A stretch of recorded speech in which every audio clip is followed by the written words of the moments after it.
So much more watching Mikey do tonight. I'll do a lot.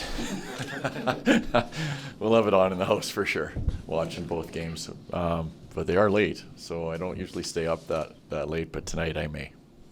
The 58-59 Toronto Maple Leafs are the only team in NHL history to qualify for the playoffs when a team's been down 5 points with 4 games to go. What needs to happen for your side to change that and make it 2? We have to win our games, and we need some help.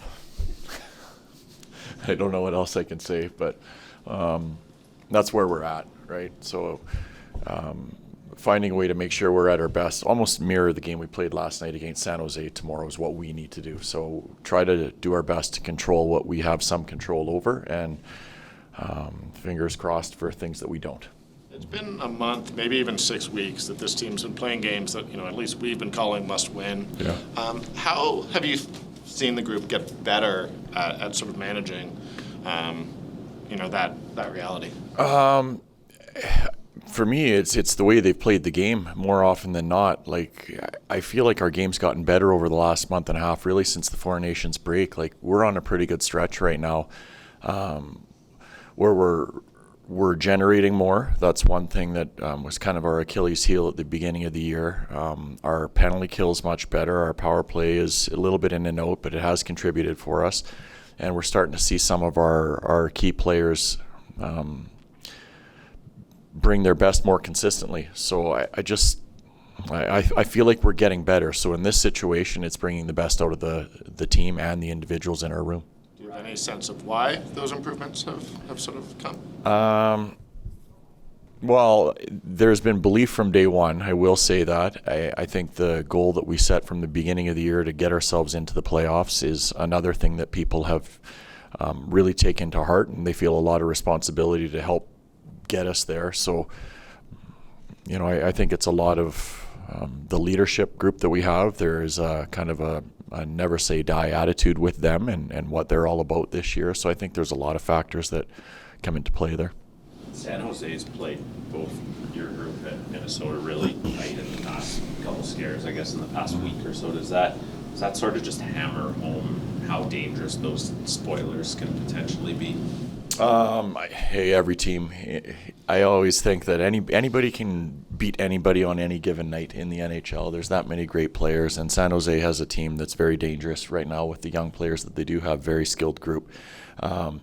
So the message that we always have to our players is it's always a focus on what we have to do. So your opponent is for the coaches to kind of game plan and present to our players differently but basically keep it the same. So there's nothing different for our guys. They understand that they have to play a certain way, and we're going to need to do that tomorrow night.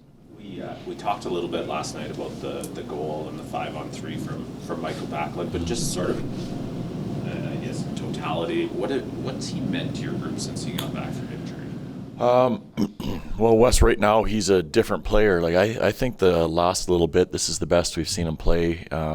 Maybe this year. I mean, he had stretches earlier on in the year where I thought he was good, but I think since the injury trouble has been put to rest with him, I think he's, what word am I looking for? He's free upstairs. So now I think he's just coming to the rink and he's enjoying playing again, not worrying about something that's bothering him or playing through something. It's just going out and playing and doing his best to help the team win.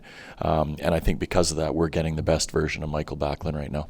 Go back to an answer you gave me. When you said the guys have taken responsibility for achieving that goal that you guys set at the beginning of the year, like that feels notable. When did you realize, okay, the buy-in is exactly where you as a coach kind of needed to be? I would say that, I'll answer that two ways. The first week of the year, when we came back in Vancouver and then we rattled off a few wins in a row, there was some talk in the dressing room about how we have to play from the older players, and it started to grab hold then. But I would say it goes further back for me to a lot of the conversations that I did have in the summer.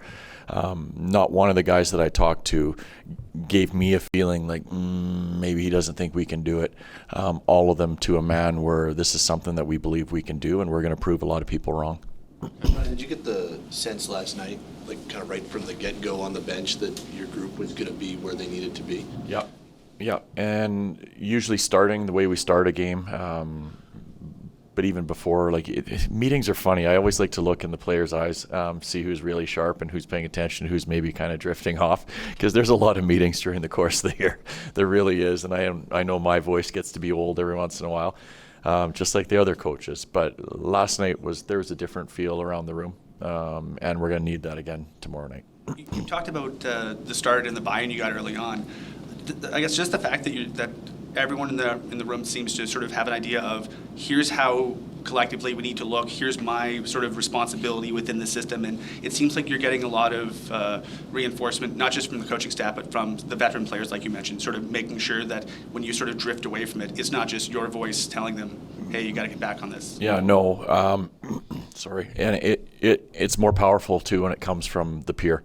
And that's what I think maybe is the best thing about our team this year, is that they've created a, if you want to call it an identity or whatever you want to call it, we have something now. And the guys that are in the dressing room are the ones that are driving it more than anybody else right now. So I think that's a great thing to have, because they're the ones that are able to really hold the guy sitting beside them accountable. And that goes a lot further than me or another one of the coaches doing it. When you saw Yegor score that goal last night, was that a goal like he starts it in his own entry and then goes hard to the net? Is that one that you show him and say, like, hey, this is how you can impact a game on a regular basis? For sure. And then you even look in the third period, I think it was the third period, where he had that chance just inside the blue line, and then the goaltender made a good glove save on it. He skates the puck again through the middle of the ice, and that's when he's at his best. So I think he has an understanding of when he's at his best and what it looks like. But now you're starting to see him, he's looking more confident again in his play, handling the puck, it's staying on his stick. All those things are turning for him. So I'm happy for him, and we're going to need him to keep raising his level here in these next 3 games. Ryan, I apologize if you've been asked this the last couple of days and I missed it, but is Connor Zary? Yes, he is. Yep.